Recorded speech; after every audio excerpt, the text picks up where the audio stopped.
찬송가 182장입니다. 182장입니다. 강물같이 흐르는 기쁨 성령 강림함이라. 정결한 마음 영원하도록 주의 거처 되겠네. 주님 주시는 참된 평화가 내 맘속에 넘치네. 주의 말씀에 거센 풍랑도 잠잠하게 되도다. 나의 생명 소생케 됨은 성령이 마심이라. 모든 의심 슬픔 사라져 주의 평강 넘치네. 주님 주시는 참된 평화가 내 맘속에 넘치네. 주의 말씀에 거친 풍랑도 잠잠하게 되도다. 하늘에서 담비 내리고 햇빛 찬란함같이 우리 맘에 성령이 많이 주님 보내심이라. 주님 주시는 참된 평화가 내 맘속에 넘치네. 주의 말씀에 거센 풍랑도 잠잠하게 되도다. 생명시에 넘쳐 흘러서 마른 광야 적시니. 나의 열매 무르익어서 추수를 기다리네. 주님 주시는 참된 평화가 내 맘속에 넘치네. 주의 말씀에 거센 풍랑도 잠잠하게 되도다. 놀라우신 주의 은혜로 그의 얼굴 뵙겠네. 평화로운 안식처에서 영원토록 쉬겠네. 주님 주시는 참된 평화가 내 맘속에 넘치네. 주의 말씀에 거센 풍랑도 잠잠하게 되도다. 사도행전 3장 1절에서 10절 말씀입니다.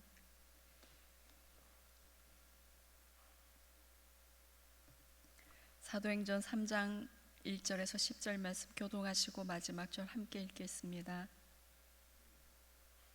제9시 기도 시간에 베드로와 요한이 성전에 올라갈새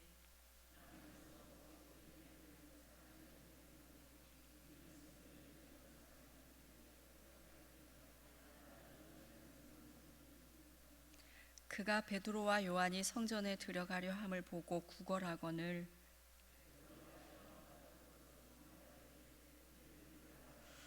그가 그들에게 무엇을 얻을까 하여 바라보거늘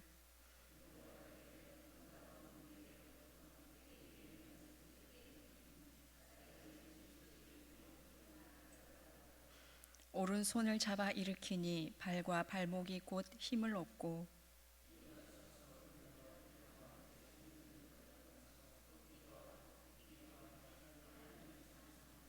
모든 백성이 그 걷는 것과 하나님을 찬송함을 보고 그가 본래 성전 미문에 앉아 구걸하던 사람인 줄 알고 그에게 일어난 일로 인하여 심히 놀랍게 여기며 놀라니라.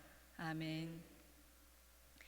오늘 본문 내용은 베드로와 요한이 성전에 올라가다가 나면서부터 못 걷게 된, 태어날 때부터 한 번도 걸어본 사람 본 적이 없는 그 사람을 보고 그에게 나사렛 예수 그리스도 이름으로 일어나 걸으라 라고 선포했을 때 그 사람이 뛰어서서 걷고 뛰며 하나님을 찬송한 사건입니다.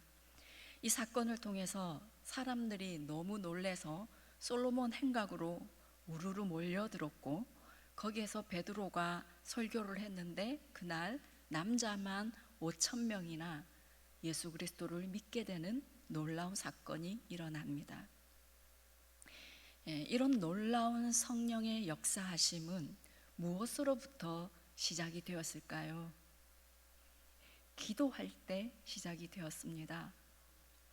예수님께서 승천하신 후에 성령이 임하시기를 간절히 기도했을 때 성령이 오셨고 성령의 권능과 역사가 나타났습니다.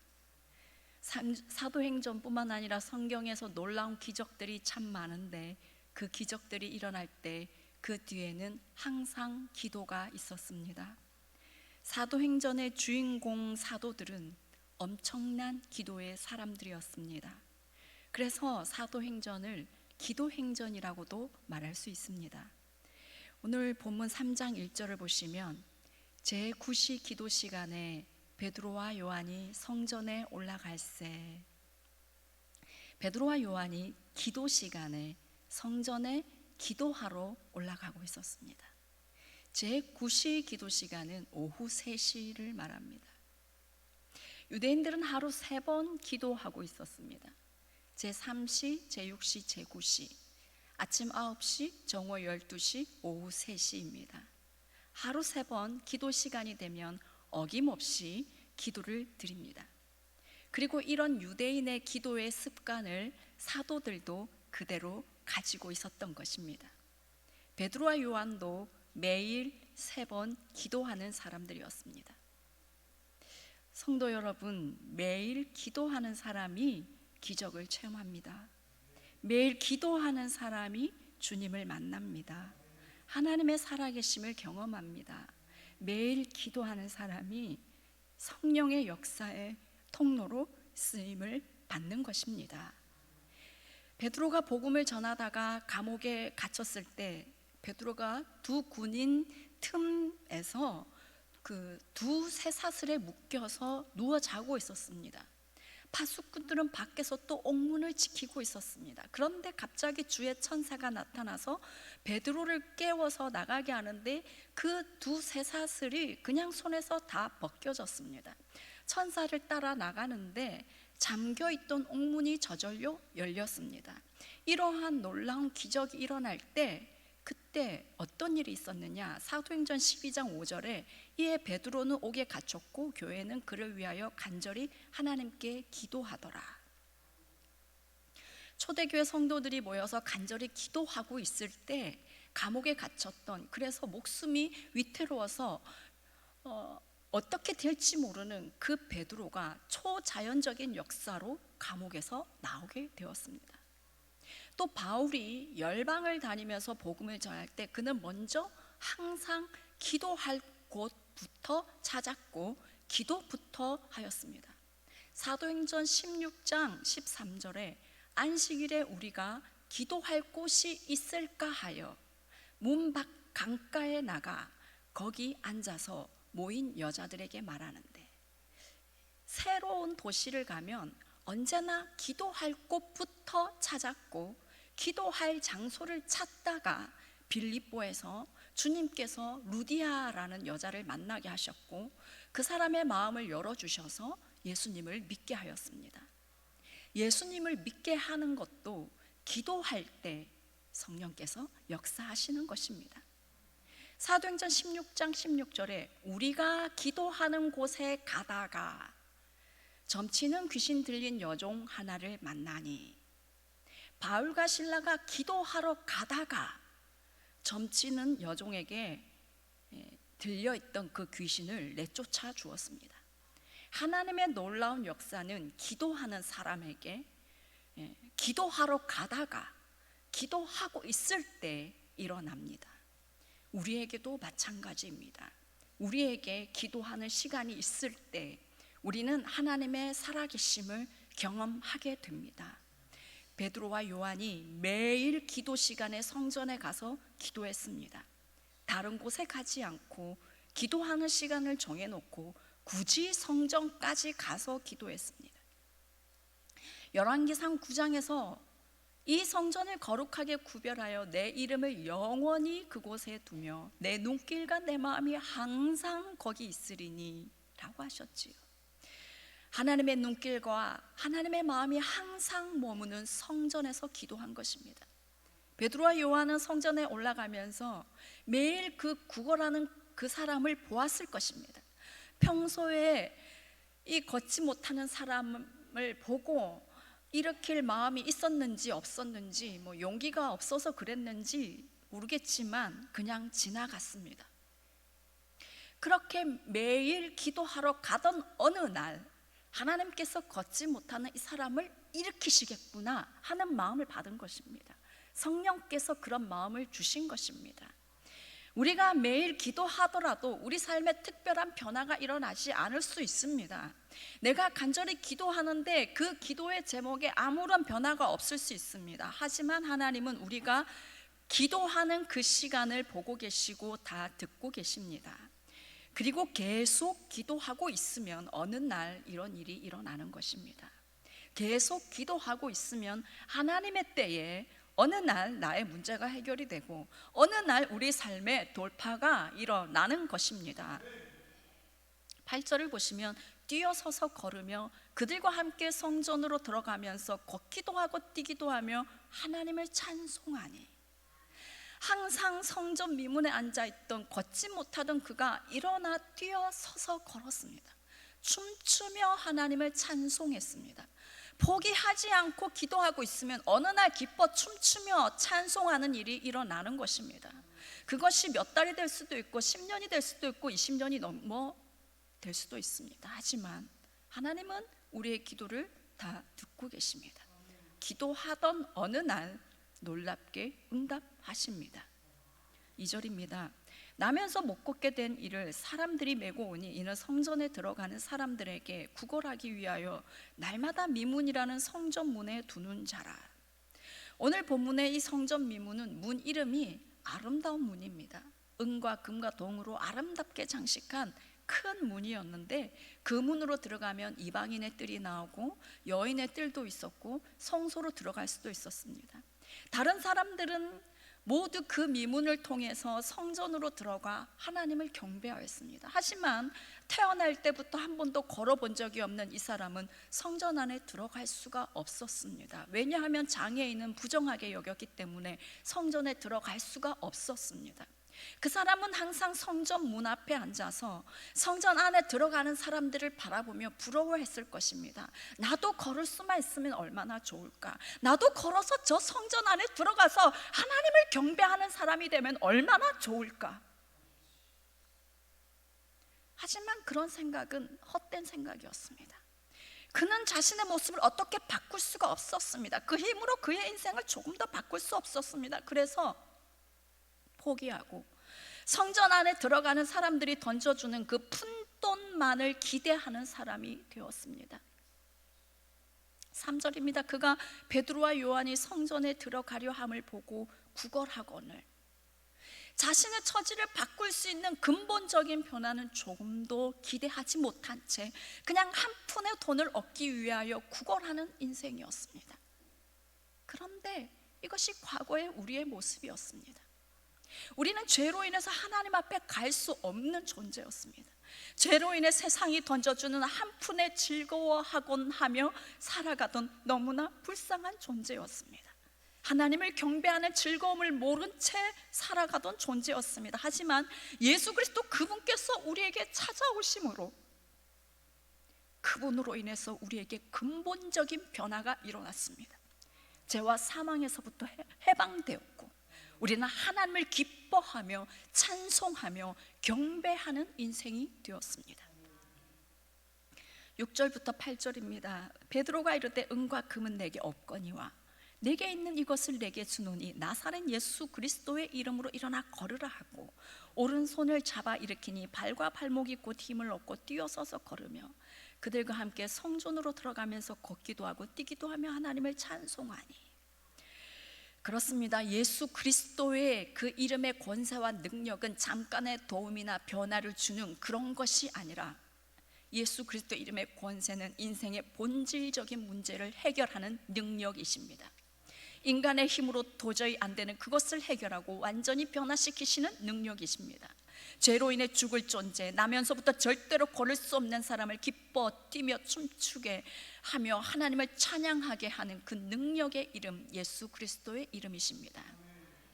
이 이름을 더 신뢰하기 원합니다. 이 이름의 능력과 권세를 더욱더 우리가 믿음으로 취하며 드러내는 우리가 되기를 원합니다. 9절입니다.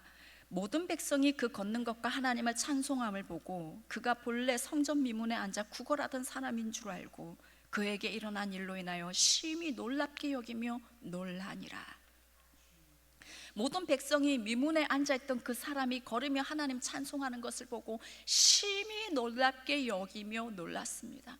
이 일을 통해서 걷지 못하던 그 사람의 존재와 운명만이 달라진 것이 아니라 그 사람을 통해서 하나님께서 영광을 받으시고, 그날 예수 그리스도를 믿는 사람의 수가 남자만 5,000명, 여자까지 합하면 약 10,000명에 이르렀을 것입니다. 놀라운 복음의 확장이 일어났습니다. 한 번도 걸어보지 못한 그 사람의 그 고통은 이루 말할 수가 없었을 것입니다. 그렇지만 그의 고통은 하나님의 영광의 통로가 되었습니다. 기도할 때 우리의 고통은 하나님의 영광의 통로가 되는 것입니다. 기도할 때 우리의 고통은 복음의 확장의 통로가 되는 것입니다. 사도행전 1장 8절에 오직 성령이 너희에게 임하시면 너희가 권능을 받고 예루살렘과 온 유대와 사마리아와 땅끝까지 이르러 내 증인이 되리라 하시니라. 성령님이 임하시면 권능이 임하고 땅끝까지 증인되는 삶을 살 것이라 하셨습니다. 우리에게 성령이 임하시면 권능이 임하여서 예수 그리스도의 이름의 권세와 능력이 나타나고 예수 그리스도의 살아계심을 증명하고 증언하는 증인이 되는 것입니다. 우리가 증인되기 원합니다. 베드로와 요한이 증인되어서 그렇게 예수 그리스도께서 살아계심을 능력 있게 드러내면서 복음을 담대히 전했던 이 모습이 우리의 모습 되기를 간절히 소망합니다. 우리에게도 주여 예수 그리스도 이름의 권세와 능력이 나에게서도 나타나게 해주십시오. 나에게도 권능으로 임하여 주십시오. 성령으로 더 충만하게 임하십시오. 더 능력 있는 복음의 통로가 되게 해주십시오 라고 기도하기 원합니다. 날마다 정한 시간에 성전에서 기도에 힘쓰는 그 사람들에게 부어주실 것을 믿습니다. 더욱더 큰 능력으로 입혀주실 것입니다. 그래서 주님을 위해, 복음을 위해 더 귀하게 쓰임받는 저와 여러분 되기를 간절히 원합니다. 기도하겠습니다. 주님, 사랑하는 주님, 죄에서 죽을 수밖에 없는 인생을 당신의 목숨을 버리기까지 사랑하셔서 구원해 주신 이 은혜와 이 사랑, 하나님 감사하며 찬양하며 이 새벽에도 주님을 경배합니다. 오 주여, 이 은혜와 사랑을 나만 알고 있는 것이 아니라 담대히 증거하기를 간절히 원합니다. 주여, 우리에게도 예수 그리스도의 이름의 권세와 능력이 이 베드로와 요한에게 나타났던 것처럼 드러나게 하여 주시옵소서. 성령님, 우리에게 더 충만하게 임재하여 주시옵소서. 우리에게 권능으로 임하여 주시옵소서. 우리를 통해서 하나님 예수 그리스도의 놀라운 능력과 권세가 하나님 드러남으로 복음이 더욱더 능력 있게 확장되게 하여 주시옵소서. 하나님, 오늘도 이 성전에서 변함없이 기도하는 주의 성도들의 기도를 듣고 계심을 믿습니다. 주여, 일하고 계심을 믿습니다. 하나님의 때에 하나님, 우리의 고통이 변하여 춤이 되게 하실 것을 믿습니다. 하나님 아버지의 때에 우리의 고통을 통해 하나님이 영광 받으실 것을 믿습니다. 믿음으로 더욱더 나아가게 해주십시오. 오 주여, 우리의 기도를 방해하는 모든 어둠의 세력이 예수 그리스도의 이름으로 떠나갈 것을 선포합니다. 오직 성령의 임재 안에서 이전에 알지 못한 더 깊은 주님과 친밀한 교제가 일어나게 하여 주시고, 하나님 그 주님의 그 뜨거운 사랑 가운데 머무는 은혜가 있게 하여 주시옵소서. 내일은 주일입니다. 모든 예배 가운데 성령님 하늘의 문을 열어주시고, 예배드리다가 병이 낫게 하시고, 예배드리다가 귀신이 떠나가게 하시고, 예배드리다가 하나님 만나게 하여 주시옵소서. 말씀을 전하는 담임 목사님과 부교육자들 성령님 권능으로 입혀 주시옵소서. 예수님 이름으로 기도합니다. 하늘에 계신 우리 아버지, 아버지의 이름을 거룩하게 하시며 아버지의 나라가 오게 하시며 아버지의 뜻이 하늘에서와 같이 땅에서도 이루어지게 하소서. 오늘 우리에게 일용할 양식을 주시고, 우리가 우리에게 잘못한 사람을 용서하여 준 것 같이 우리 죄를 용서하여 주시고, 우리 시험에 빠지지 않게 하시고 악에서 구하소서. 나라와 권능과 영광이 영원히 아버지의 것입니다. 아멘.